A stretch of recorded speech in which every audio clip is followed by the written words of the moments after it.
안녕하세요. 크리스찬 독서실입니다.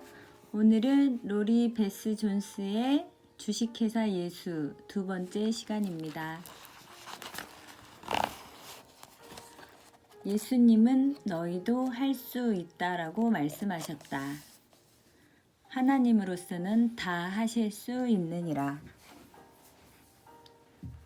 나는 최근 정년퇴임을 3년 남겨놓은 어떤 회사 중역에게 직업에 관한 몇 가지 상담을 해준 적이 있었다. 그녀는 퇴직 후 자영업을 하기 위해 미리부터 착실하게 그 준비를 해왔다고 했다. 일 욕심이 많은 그녀는 실내 장식이나 가옥 개조와 관련된 일을 시작하거나 주간 온천장을 운영하고 싶어 했다. 하지만 나는 지난 3년간 그녀가 겪었던 일을 들은 뒤에 그녀가 온천장을 운영하며 또다시 일에 대한 스트레스를 받아서는 안 된다고 판단했다. 그래서 나는 그녀에게 이렇게 물었다. 당신이 온천장을 운영하고 싶어 하는 이유가 뭔가요? 혹시 죄의식을 느끼지 않으면서도 그런 여유로운 시간을 보내고 싶기 때문이 아닌가요? 나는 약간의 시간을 두고 다시 말을 이었다. 당신도 잘 아시겠지만 온천에서 편안한 시간을 보내기 위해 꼭 온천장을 소유할 필요는 없지요. 한참 동안 그녀는 말이 없었다. 그러다가 갑자기 웃음을 터뜨렸다. 맞아요. 그녀는 큰 소리로 말했다. 저는 지금까지 살아오면서 온종일 온천에서 시간을 보내는 사치를 해본 적이 한 번도 없거든요. 나도 그녀를 따라 웃으며 말했다. 제가 처방을 해드리지요. 한 달에 얼굴 마사지 2번, 전신 마사지 1번, 매니큐어 1번, 그리고 발 치료를 1번씩 받으세요. 당신은 이 정도의 여유를 즐길 수 있는 자격이 충분해요. 어때요? 온천장을 소유하는 것보다 경비가 덜 들면서도 당신에게 훨씬 더 많은 보상이 될 것 같지 않나요? 하지만 그녀는 마사지를 받을 시간적 여유가 없다는 둥 갖가지 이유들을 늘어놓기 시작했다. 잠시 그녀의 얘기를 듣고 있다가 나는 단호하게 말했다. 할 수 없는 이유들을 말씀하지 마시고 그렇게 할 수 있는 가능성과 당위성에 대해 말씀해 보세요. 얼마 전에도 나는 이와 비슷한 이야기를 하는 어떤 한 남자를 만난 적이 있었다. 그는 자기가 춤추는 것을 좋아한다는 사실을 최근에야 알았노라고 나에게 고백하듯 진지하게 말했다. 그는 손녀의 졸업 축하 무도회에서 마치 20살 청년처럼 신나게 춤을 추며 무도회장을 돌아다니는 자신을 발견했던 것이다. 나는 곧바로 그에게 캘리포니아에 있는 그의 고향에서 정식으로 사교춤 강습을 받아보는 것이 어떻겠냐고 제안했다. 하지만 그의 대답은 장황했다. 그러자면 파트너가 있어야 할 테고 토요일 강습을 받을 수 있을지도 확실치 않다는 둥, 또 자신이 과연 다른 사람들의 실력을 따라갈 수 있을지도 의문이라는 등 사교춤 강습을 받을 수 없는 이유들을 장황하게 늘어놓기 시작했다. 그의 말에 나까지 기운이 다 빠질 지경이었다. 마침내 나는 그의 눈을 똑바로 쳐다보며 이렇게 말했다. 이보세요. 이제 할 수 없는 이유를 말씀하지 마시고 할 수 있는 이유를 대보세요. 나는 사람들이 자신의 생애 사명을 알아내는 것을 돕기 위해 사명선언 훈련 세미나를 기획했다. 이러한 훈련에 참가한 사람들에게 나는 항상 자신들의 꿈을 실현하는데 방해가 되는 장애와 두려움을 총망라해서 그 목록을 작성해 보라고 한다. 그런 후에 옆에 있는 사람과 그 목록을 교환하여 서로 상대방의 장애와 두려움을 기회나 장점으로 대체할 수 있도록 도와주는 훈련을 하는 것이다. 이러한 훈련을 통해 그들은 다른 사람이 장애라고 여기고 있는 사항이 자신의 것과 비교하면 매우 사소한 것에 지나지 않는다는 사실을 알 수 있다. 그리고 또 자신에게는 엄청난 장애물로 보이는 것이 보다 객관적인 주변 사람의 눈에는 오히려 새로운 도약의 발판으로 보일 수도 있다. 이것이 이 훈련의 장점이다. 나는 이러한 훈련 과정의 끝에는 항상 이런 말을 덧붙인다. 이제 할 수 없는 이유를 말하지 말고 할 수 있는 이유를 말하자. 자신이 구상하는 새로운 사업에 관한 것이건 또는 실천에 옮기려는 것과는 막상 다른 어떤 것이건 간에 새로운 아이디어가 떠오르면 그것은 천국으로 통하는 문들이 모두 활짝 열리는 것과 같은 것이다.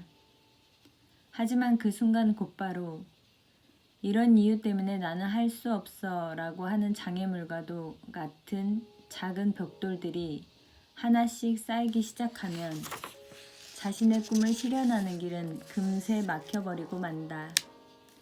이러한 벽을 허물어버리는, 다시 말해서 스스로에게 하는 못난 변명들을 극복할 수 있는 가장 빠른 방법은 자신이 바라는 것을 성취해낼 수 있는 이유들을 가능하면 모두 종이에 적어보는 것이다. 예수님은 공포에 떨고 있는 중풍병자를 쳐다보셨다. 예수님은 당신의 손을 내미시면서 일어나 네 침상을 가지고 집으로 가라고 말씀하셨다. 예수님은 너는 할 수 있다라고 말씀하신다. 예수님은 시작하시기 전에 성공 기준을 명확하게 정의하셨다. 나는 나의 뜻대로 하려 하지 않고 나를 보내신 이의 뜻대로 하려 하므로 사업가들과 함께 일을 하다 보면 사람들은 저마다 성공을 위해 부단히 노력하고 있다는 사실을 다시 한번 강하게 느끼고 난다. 사실 우리의 모든 활동과 행동 거지는 성공이라고 하는 그 핵심적인 단어와 가치관에서 비롯되고 이에 귀착한다고 해도 과언이 아니다. 그러나 예수님은 성공 이상의 것을 원하셨다. 예수님은 성공 이상의 어떤 것이 당신을 조종하고 당신을 늘 따라다닌다고 말씀하셨다. 예수님의 성공에 대한 정의는 바로 하나님의 뜻대로 하시는 것이었다. 그리고 그것을 위해 모든 것을 기꺼이 포기할 수도 있으셨다. 예수님은 그것이야말로 당신의 양식이고 당신의 즐거움이고 당신의 기쁨이고 그리고 존재 이유라고 말씀하셨다.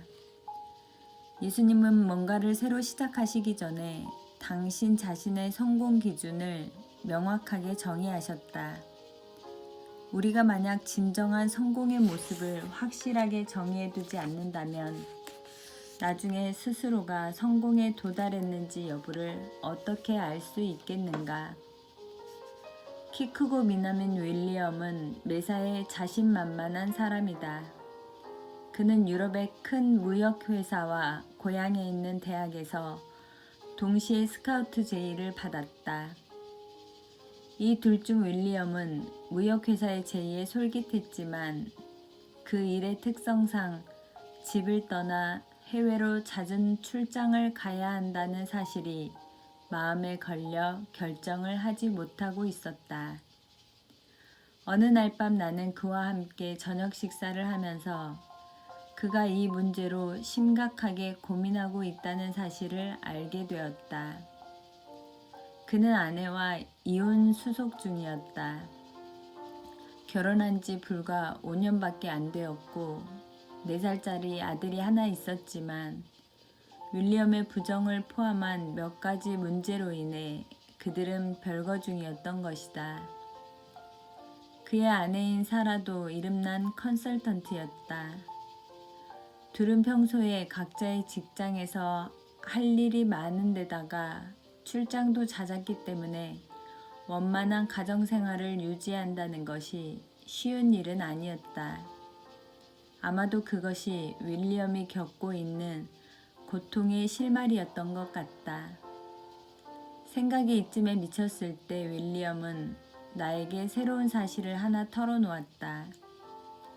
자신의 부모님은 한 번도 정식으로 결혼한 적이 없다는 것이었다. 윌리엄의 아버지는 본부인과의 사이에서 3명의 자식을 두었지만 곧 윌리엄의 어머니에게서 그를 낳았다. 그리고 또 얼마 후에 본부인과 이혼하고 다른 여자와 결혼해서 2명의 자식을 더 낳았다. 윌리엄은 아버지를 본 적이 없었을 뿐 아니라 아버지에 대해 아는 것도 거의 없었다. 아버지는 세계 정상급 높이뛰기 선수였대요. 아버지에 대해서는 그 정도밖에 몰라요. 여기까지 이야기를 들은 후에 나는 윌리엄의 가족 상황을 훤하게 그릴 수 있었다. 나는 그에게 부드럽게 물었다. 그래요, 윌리엄. 성공이란 게 과연 무엇일까요? 부친의 후색을 본떠 자식을 버리는 건가요? 내가 한 말의 참뜻을 이해한 그는 고통스러워했고 그의 뺨엔 어느새 눈물이 흘러내렸다. 나는 잠시 후 말을 이었다. 무역회사의 제의를 받아들여 세계 각지를 돌아다닐 것인가? 아니면 교수직을 진지하게 고려해 볼 것인가는 이제 당신이 선택해야 할 문제입니다. 하지만 당장의 선택보다 더욱 중요한 것이 무엇인지 알아야만 해요. 그러자 그는 진심 어린 눈으로 울먹이며 나에게 물었다. 진정한 성공이란 과연 무엇일까요? 이 세상 사람들을 향한 성공이 아닌 나 자신을 위한 성공은 과연 무엇일까요? 그는 애써 숨을 고르며 작은 소리로 말했다. 그래요, 결국 나 자신을 위한 진정한 성공이란 훌륭한 남편이자 아버지가 되는 것입니다. 너무나 고통스럽다는 듯 이제 그는 소리내어 울기 시작했다. 나는 얼마 동안 그의 슬픔이 가라앉기를 기다렸다가 나지막한 목소리로 계속해서 말을 이어갔다. 훌륭한 남편이자 아버지가 되려면 어떻게 해야 한다고 생각하나요? 모르겠어요. 그가 대답했다. 쉽게 생각해 보세요. 나는 그가 스스로 해답을 구하길 바라며 좋은 아버지가 된 자신의 모습을 그려보라고 했다. 글쎄요, 매일 일찍 귀가하여 학교에 가서 아이를 데려오지요. 아이를 목마 태워 들판을 거니는 모습도 떠오릅니다. 아내는 갓 태어난 딸아이를 안고서 저와 함께 있어요. 그는 또 다시 흐느끼며 말을 이었다. 우리 가족은 하나입니다. 제 아내는 제가 자기를 무척 사랑한다는 것을 압니다. 우리는 함께 행복한 가정을 일굽니다. 긴 침묵이 흘렀다. 저는 이제 제가 해야 할 일이 무엇인지를 알았습니다. 그가 말했다. 제게는 개선해야 할 점이 많이 있습니다. 나는 미소를 지으며 말했다.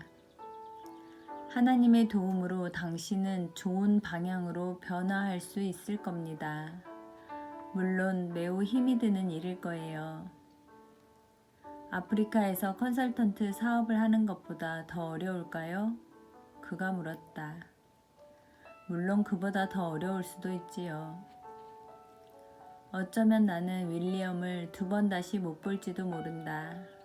그러나 나는 진심으로 바라고 또한 기도한다. 그가 가족의 품으로 돌아갈 수 있기를.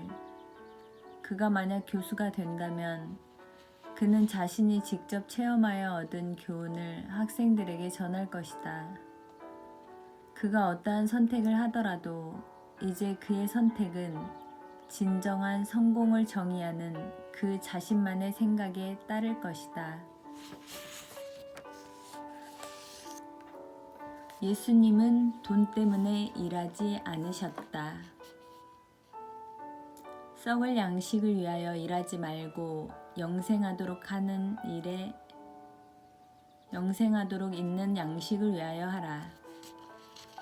월드 비즈니스 아카데미는 인류를 위하여 밝은 미래를 창출하고자 하는 기업의 중역들과 기업가들로 이루어진 국제적인 조직망이다. 한 번은 이곳에서 발간하는 전기 간행물에 뉴질랜드에 사는 클로드 모건 레웬즈라는 사람이 논평을 하나 기고했다. 이 논평을 읽어본 편집자는 클로드의 뛰어난 논리와 글솜씨에 반하여 이 논평에 첨부할 그의 이력서를 요청하였다. 하지만 클로드는 이렇게 대답했다. 내가 하고 있는 많은 일들을 아무리 설득력 있고 명확한 어휘로 이력서에 쓴다 해도 그 어휘들은 이미 달팽이가 지나간 후에 말라버린 흔적과 같이 눈에 띄지 않을 겁니다.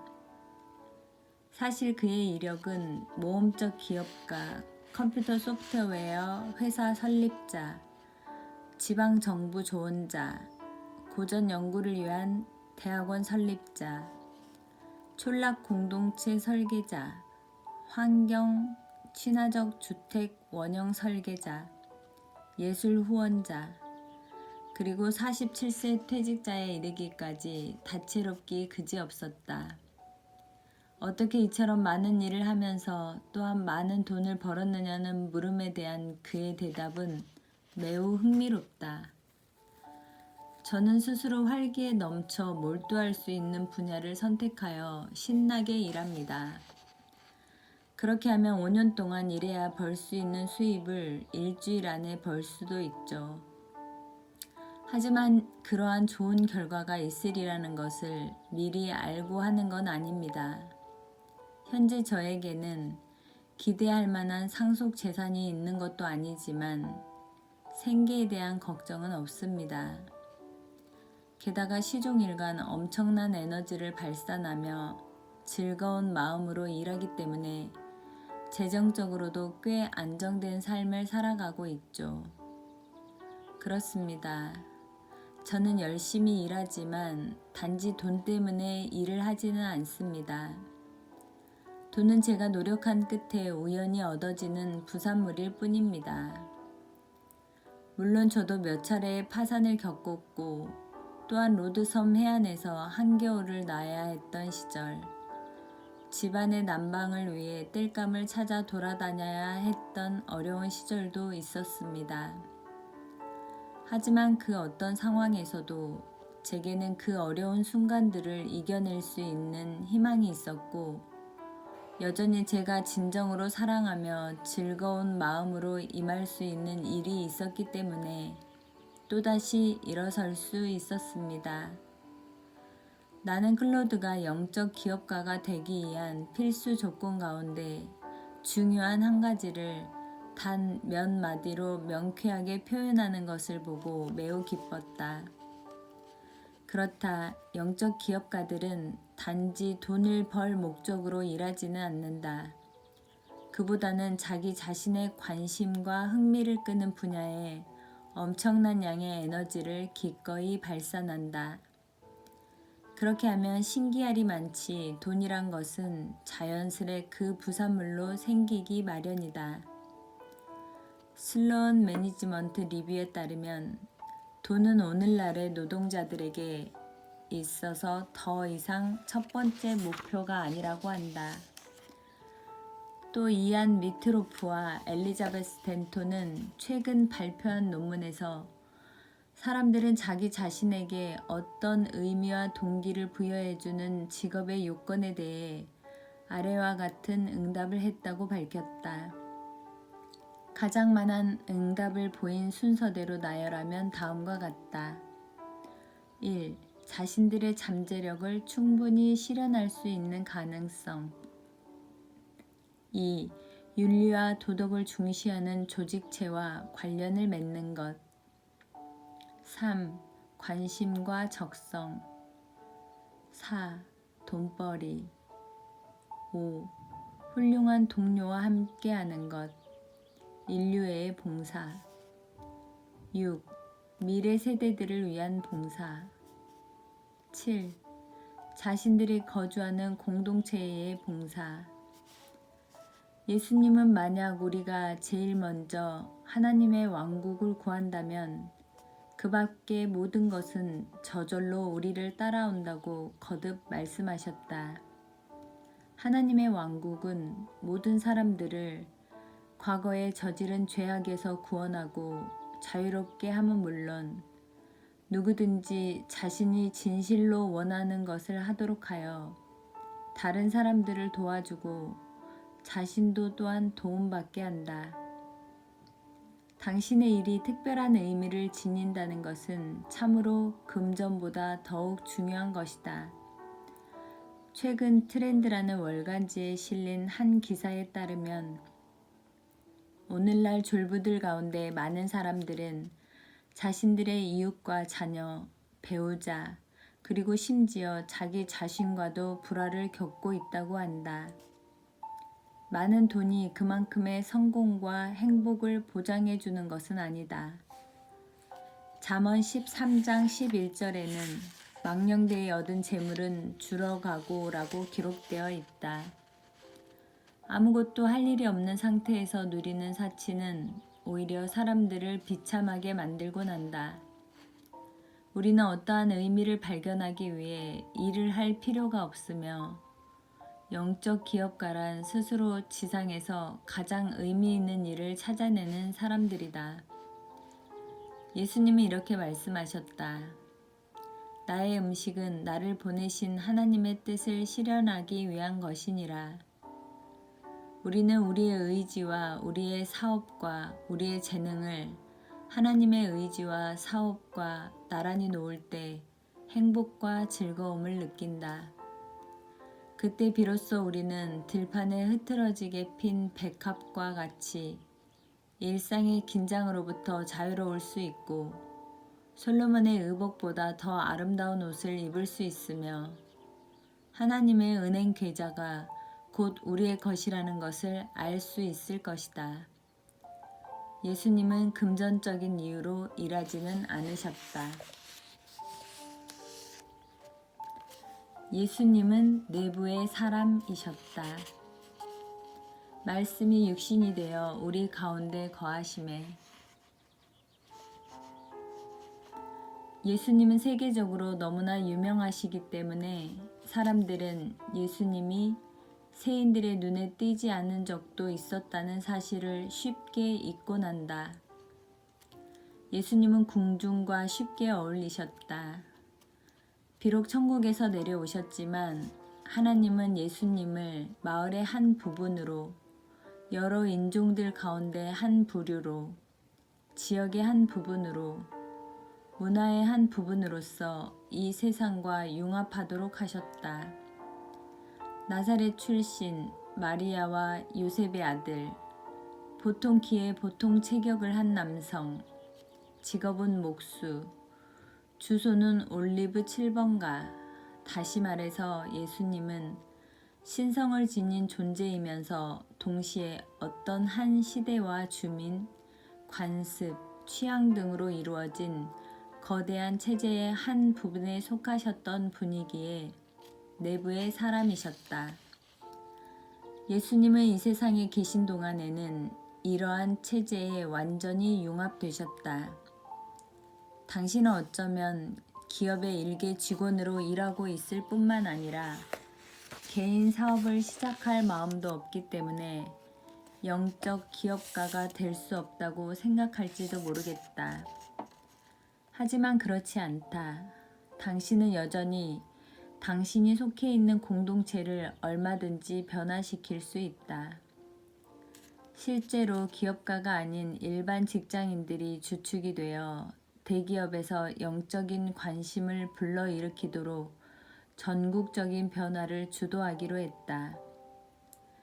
비즈니스 위크지는 일반 사원들이 작업장에서 영적인 문제에 대한 토론을 허용해 줄 것을 사주들에게 요구하는 현상을 커버 스토리로 다룬 적도 있다.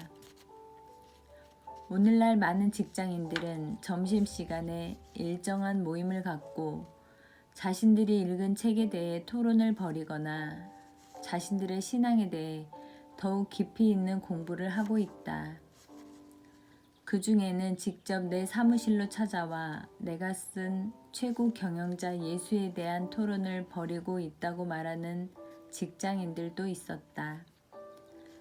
그들 가운데는 시가를 피우고 발을 세게 구르며 재즈춤을 추는 총잡이들이라는 모임이 있는데 얼마 전 그들이 전화를 걸어와 이런 말을 들려주었다.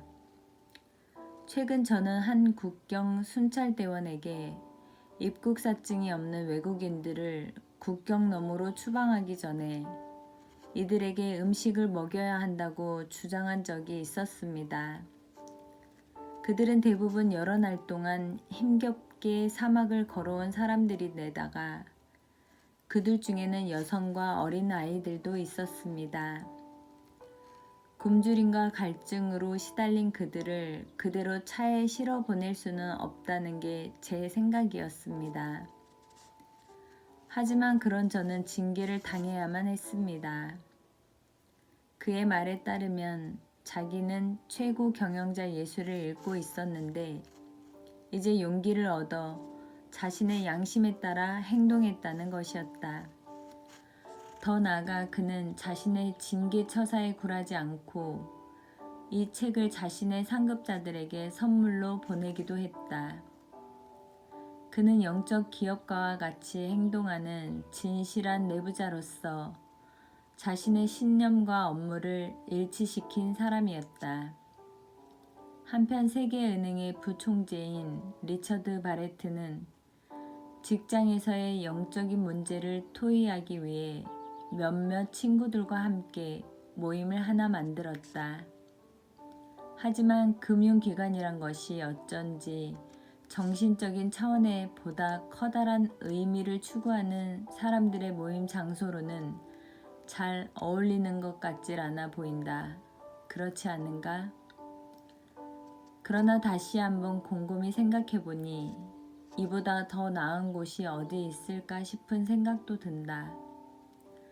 영적인 문제와 모든 사람들의 마음속 깊은 곳에서 일어나는 어떤 근본적인 욕구는 입고 있는 제복이라든가 휴대하고 있는 계산기 등과는 상관없이 모든 사람들의 마음속에 면면이 흐르고 있는 화두이다.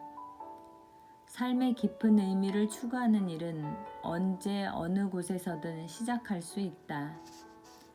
누군가가 이렇게 말을 꺼내기만 하면 된다. 우리 함께 만나 마음을 털어놓고 영적인 문제에 대해 토의해보지 않으시겠습니까? 중요한 것은 시작을 여는 한 사람의 용기이다. 한 알의 소금은 극미아리만큼 작지만 그 각각의 나달은 굉장한 위력을 지니고 있다. 그것은 음식의 부패를 방지하며 예방제 역할을 하여 우리 몸이 질병을 막아내는 것을 도와준다. 소금은 또 치료제 역할도 하여 필요한 조직과 근육이 정상적인 상태로 돌아가는 것을 돕는다. 과거에 로마 군인들은 금화가 아닌 소금으로 보수를 지급받기도 했다. 그래서 자기 소금값을 한다는 말이 생긴 것이다. 사실 보수라는 단어도 소금에서 유래한 것이다. 당신은 지금 현재 자신의 소금값, 즉 보수를 받을 만한 일을 하고 있는가? 새로 태어난 우리 집 망아지 리틀 피스톨은 오늘 아침 목초지에서 소금 덩어리를 찾아냈다. 그 망아지는 구순기 단계이기 때문에 눈에 띄는 것은 모두 핥고 맛을 보는데 그러다 보니 맛이나 느낌이 모두 좋은 것을 핥게 될 때도 있고 그렇지 않을 때도 있었다. 오늘 아침에도 리틀 피스톨은 석재 쪽으로 다가가서 어김없이 무엇인가를 핥기 시작했다. 처음에는 천천히 핥더니만 나중에는 흥분한 나머지 작은 꼬리를 흔들면서 발까지 구르기 시작했다. 탁 터진 목초지 한가운데서 처음 입에 대보았던 그 무엇인가의 맛이 리틀 피스톨을 흥분시켰던가 보다. 그 망아지는 자신을 즐겁게 하는, 그러면서 건강에도 아주 좋은 맛을 찾아낸 것이다. 당신은 어떤 맛이 나는 소금인가? 여전히 짠맛을 유지하고 있는가? 아니면 더 이상 짠맛이 나지 않아 사람들의 발에 짓밟히고 있는가? 예수님은 너희는 세상의 소금이 만일 그 맛을 잃으면 무엇으로 짜게 하리요? 후에는 아무 쓸데없어 다만 밖에 버려져 사람에게 밟힐 뿐이니라 라고 말씀하셨다. 예수님은 내부의 사람이셨다. 예수님은 자신을 굴복시키셨다. 아버지, 내 영혼을 아버지 손에 부탁하나이다. 나는 2년 전 성지 신앙순례의 공동 지도를 요청받은 적이 있었다. 그 성지순례 여행은 예수님의 고난의 발자국을 따라 걸으며 리더십을 함양하자는 취지에서 마련된 것이었다. 나는 유용하게 쓰일 것 같아 최고 경영자 예수와 기적의 사명 선언문 등 참고가 될 만한 것들을 챙겨 성지 순례길에 올랐다. 나는 지도자 자격으로 참석했기 때문에 순례가 진행되는 동안 다른 사람들에게 도움이 되는 말을 해주어야 했다. 그런데 경건한 마음에 오히려 말수가 줄어들고 말았다. 성지 순례는 당신의 영혼 가장 깊은 곳으로 데려가는 여행입니다 라고 말했던 순례 지도자 스콧 시어러의 말이야말로 성지 순례를 가장 적절하게 표현한 말이다. 성지는 내가 지금까지 다녀온 그 어떤 곳과도 달랐다. 성지는 유럽이나 미국의 이름난 관광 도시처럼 역사상 승리한 전투지라든가 누구나 알고 있는 유명 인사들의 발자취가 남아있는 곳은 분명 아니다. 하지만 내가 지금까지 보아왔던 그 어떤 뛰어난 관광 명소도 비록 먼지투성이일지언정 예수님이 거니시던 이 성스러운 장소에 비하면 아무런 의미가 없어 보였다. 성지 순례를 통해 나는 예수님은 태어나서 구유통이 아니라 돌로 된 급식 여물통에 누워 계셨다는 사실을 알게 되었다. 예수님은 마곡간이 아닌 동굴에서 태어나신 것이다. 또한 예수님이 갇혔던 감옥도 가이파스 국 밑에다 만들어 놓은 석회암으로 된 동굴이었다. 예수님이 그 위에 서서 소년의 빵 5덩어리와 생선을 받아 축복을 내리신 다음 이를 늘려 5,000명의 군중들에게 먹였다는 바위는 놀랍게도 세로 2피트, 가로 3피트밖에 안 되는 작은 것이었다. 내가 이번 성지 순례를 통해 무엇보다도 크게 깨달은 것은 갈릴리 호수, 겟세마네 동산 등의 성지들이 사실 화려한 승리의 역사와는 무관하며 오직 굴복감한 관계가 있다는 것이었다. 이러한 성지는 성모 마리아가 하나님의 뜻을 받아들여 예수님의 탄생을 승낙한 곳이며 베드로가 자신의 어망을 버리고 호숫가에 서 있는 사람에게 일생을 바치기로 했던 곳이기도 하다. 또 어린 소년이 자기 빵을 내주어 많은 군중의 배를 채우게 한 곳도 바로 거기다. 예수님은 그곳에서 당신을 잡으러 온 경비병들에게 몸을 내맡기셨고 바로 그곳에서 당신의 생명을 바치셨다. 나는 아직도 내가 그곳에서 보았던 것들을 이해하고 받아들이기 위해 노력하는 중이다. 자기 자신을 굴복시키도록 가르치고 설교하는 것이 얼마나 어려운 일인가. 나는 순례를 마치고 돌아와 나를 그곳으로 가게 했던 마이크 레이건에게 이런 농담을 했다. 이봐요, 저는 텍사스 출신이에요. 알라모를 읽지 말자. 우리는 결코 굴복하지 않을 것이다 라고 외치도록 교육받으며 자랐죠. 나는 얼마 전 전국 조찬 기도회에 참석했다가 실업계에서 지도적 위치에 있는 한 분을 만났다.